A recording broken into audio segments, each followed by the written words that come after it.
Ever wondered how a few simple finger placements can transform a guitar's sound?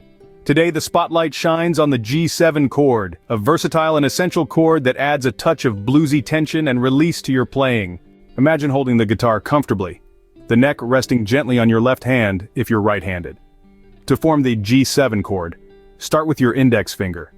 Place it on the first fret of the high E string. Feel the string under your fingertip, firm but gentle, to avoid pressing too hard. Now bring in your middle finger. Position it on the second fret of the A string. It's crucial this finger doesn't lean on the neighboring strings, as clarity is key when striking each note. Next, your ring finger comes into play. Stretch it slightly to reach the third fret of the low E string. This might require a bit of a stretch from your middle finger, but with practice it becomes second nature. With your fingers in place, strum from the low E string downward. The sound should be crisp and clear, with each string resonating to contribute to the fullness of the G7. As you strum, ensure that your fingers aren't inadvertently muting adjacent strings unless required. The beauty of the G7 chord lies in its full rounded sound, which can only be achieved through precise finger positioning.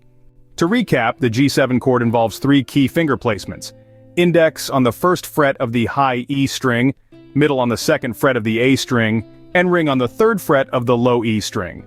Strumming from the low E string down ensures each note rings out clearly.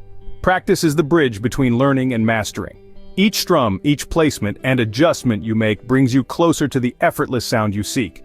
So take your time, enjoy the resonances you create, and watch as your fingers gradually find their home on the strings, making music that's uniquely yours.